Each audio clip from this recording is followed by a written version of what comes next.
اس اسلام میں تو کبھی مایوسی کا سوال نہیں، بے یقینی کا سوال نہیں. کہتے دیکھو بچے آپ نے بغاوت میں، بچے بغاوت میں آ جائیں، ابا حضور تمہارے عدالت میں آ جائے، کچھ واقعہ ہو جائے تمہیں فرق نہیں پڑتا. اور اگر تمہاری اصلاح ہے تو اصلاح کرو لوگوں کی، نہ کر سکو تو ایمان تو نہ چھوڑو. تو ایمان کیا ہے؟ کسی شخصیت پر اعتماد، اپنے علاوہ. اپنے آپ پر اعتماد تو اس کو بھی تھا جس نے کہا میں سجدہ آج نہیں کر سکتا، اس کو یہ آپ نے انسان جب بنایا ہے ذرا میں مشکل ہے، میں صرف آپ کو سجدہ کروں گا. اللہ کہتا ہے اس کو سجدہ کر، اس نے کہا نہیں میں اللہ تعالیٰ تیری توہین مانتا ہوں اور تجھے سجدہ کرتا ہوں، بھائی یہ تیرے حکم کو نہیں کر سکتا. اسی کو راندہ دگا کہتے ہیں. راندہ دگا کون ہوتا ہے؟ جو اللہ کو مانے اور اللہ کے بندوں کو نہ مانے. بات ہی ختم ہو جاتی ہے. کہتے ہیں پیغمبر کی ضرورت ہی کیا ہے، اللہ کافی ہے.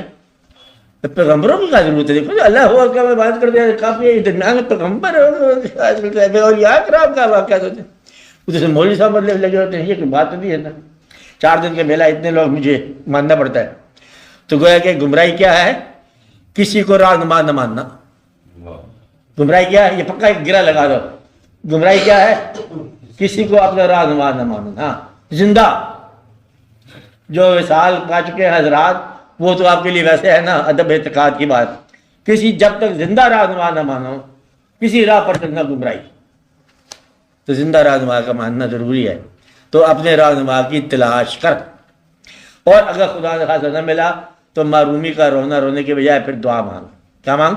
اللہ سے مدد کر. چاہ یا اللہ تیرا بندہ جو انعمت علیہم کا کوئی ہے وہ میری راہ میں لا تاکہ میں اس سے کچھ سبق سیکھوں.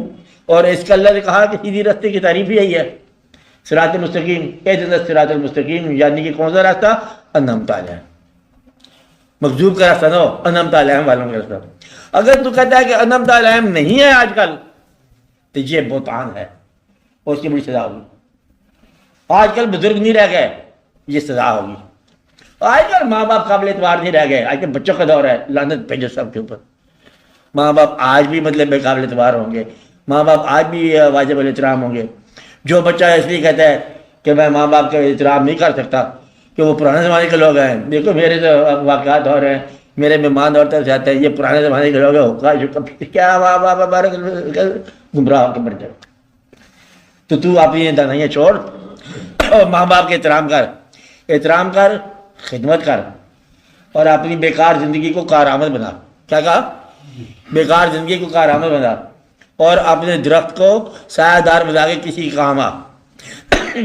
یہی جو مخلوق تجھے گمراہ نظر آ رہی ہے، یہ مخلوق ہے آئینہ. مخلوق کا نام کیا ہے؟ نہیں سمجھ رہی؟ آئینہ کیا ہوتا ہے؟ آئینہ. اس مخلوق کے اندر نیک آدمی کو ہر طرف نیکی نیکی نظر آئی، کیونکہ یہ آئینہ خانہ ہے. جو مخلوق کے پاس گیا، جیسا گیا اس کو ویسی مخلوق نظر آئی. برے کو ہر طرف برائی نظر آئی، اچھے کو ہر طرف اچھائی نظر آئی. تو گویا کہ تم اگر نیک ہو تو یہ مخلوق خدا نیکی ہی نیکی ہے. مسجدیں بھری پڑی ہیں، تہجد کے وقت جناب آوازیں آ رہی ہیں، ذکر کرنے لگ جاؤ کہ اللہ ہو کے نعرے لگ رہے ہر طرف، آج بھی اسی وقت بھی. تو یہ دنیا دیکھنے والے کا انداز اختیار کر لیتی ہے. کیا کرتی ہے؟ یہ دیکھنے والے کا انداز اختیار کر لیتی ہے. دیکھنے والوں غور سے دیکھو، ایسا نہ ہو کہ تم اپنے آپ کو دیکھتے ہی برا بھلا کہنے لگ جاؤ، تم ہی برے بھلے. شیشے میں ایک شکل نظر آئی، کہتا ہے پھٹے منہ، یہ کون ہے تو آپ ہی تو ہے، وہاں کوئی پھٹے منہ نہیں ہے. آپ ایسے کہ یہ دیکھو نا یہ کون لوگ ہیں، یہ کوئی لوگ ہے، وہ تیرا اپنا چہرہ ہے. یہ مخلوق کا چہرہ اپنا ہوتا ہے.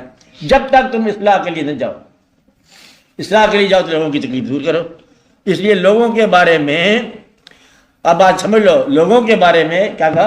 لوگوں کے بارے میں توبہ کا دروازہ بند کرنے سے ہونے سے پہلے ان کو گمراہ سمجھنا یہ گمراہی ہے.